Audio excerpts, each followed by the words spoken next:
أعوذ بالله من الشيطان الرجيم بسم الله الرحمن الرحيم السلام عليكم ورحمة الله تعالى وبركاته. உஸ்வத்துன் ஹசனா இஸ்லாமிய மகளிர் கல்லூரியில் பேராசிரியையாக பணிபுரியக்கூடிய ஆலிமா ரஹீமா உங்களுடன் 5 நிமிட மதரசாவிலிருந்து ஒரு சிறிய தகவலை பகிர்ந்து கொள்கிறேன். இன்ஷா அல்லாஹ். ரசிக்கும் மனிதனுக்கும் ருசிக்கும் உணவளித்து அதை ரசிக்கும் எனது இரட்சகனுக்கே மாபெரும் புகழ் அனைத்தும் அல்ஹம்துலில்லாஹ். ஆரம்பமாக இஸ்லாமிய வரலாறு. இமாம் புகாரி ரஹ்மத்துல்லாஹி அலைஹி அவர்கள். இமாம் புகாரி ரஹ்மத்துல்லாஹி அலைஹி அவர்களின் இயற்பெயர் முஹம்மது, தந்தையின் பெயர் இஸ்மாயில். புகாரா என்னும் நகரில் ஹிஜ்ரி 194 ஆண்டு ஷாபான் பிறை 13 ஜுமா தொழுகைக்கு பிறகு பிறந்தார்கள். இவர்களின் குழந்தை பருவத்திலேயே தந்தை இறந்து விட்டார்கள். இவர்களின் தாய் தான் வளர்த்து கல்வி பயில வைத்தார்கள். சிறு வயதிலேயே இமாம் புகாரி ரஹ்மத்துல்லாஹி அலைஹி அவர்களின் பார்வை பறிபோனது. இதனால் பெரிதும் துயரமடைந்த தாய் அல்லாஹ்விடம் அழுது துஆ செய்தார்கள். ஒரு நாள் இரவு கனவில் நபி இப்ராஹிம் அலைஹிஸ்ஸலாம் அவர்கள் தோன்றி, உனது துஆ அங்கீகரிக்கப்பட்டு விட்டது என்றார்கள். காலையில் எழுந்து பார்த்தால் மகனின் பார்வையும் மீண்டிருந்தது. இமாம் அவர்கள் அறிவு கூர்மையும் தெளிந்த மனதையும் பெற்றிருந்தார்கள். சிறு வயதிலேயே ஹதீஸ்களை கேட்பதில் அதிக ஆர்வம் கொண்டிருந்தார்கள். ஹதீஸை கேட்டவுடனேயே அதை மனதில் பதிய வைத்துக் கொள்வார்கள். இமாம் அவர்கள் தனக்கு 1,00,000 ஆதாரபூர்வமான ஹதீஸ்கள் தெரியும் என கூறியுள்ளார்கள். இமாம் அவர்கள் 23 நூல்களை இயற்றியுள்ளார்கள். இவற்றில் மிகவும் பிரசித்தி பெற்றதும் உயர்வானதும் சஹீஹுல் புகாரி என்னும் நூலாகும். இந்த நூலை தொகுக்க ஆரம்பித்த போது ஒவ்வொரு ஹதீஸையும் பதிவு செய்வதற்கு முன் குளித்து தூய்மையாகி நறுமணம் பூசி 2 ரக்காத் தொழுதுவிட்டு ஹதீஸை பதிவு செய்வார்கள்.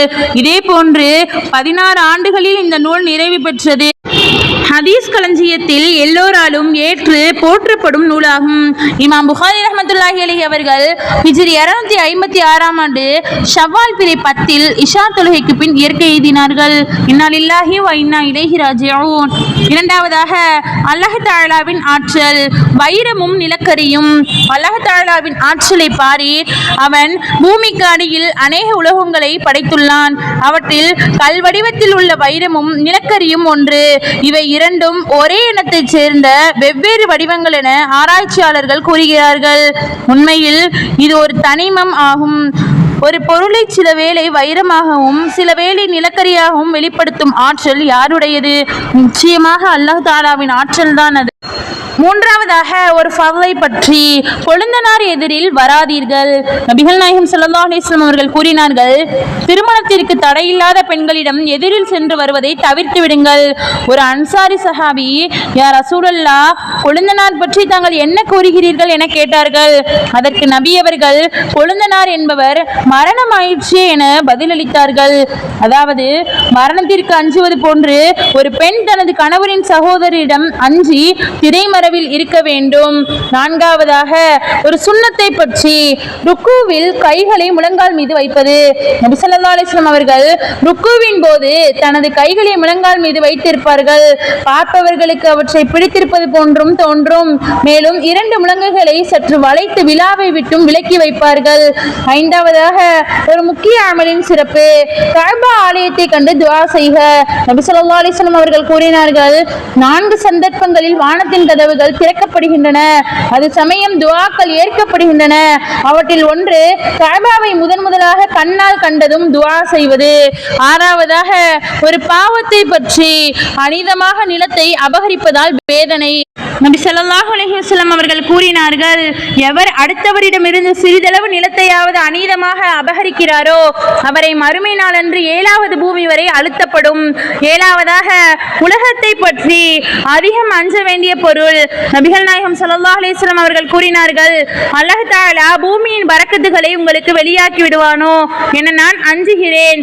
பூமியின் பரக்கத்துகள் என்றால் என்னவென வினவப்பட்டதற்கு அதனின் அழகு என பதிலளித்தார்கள்.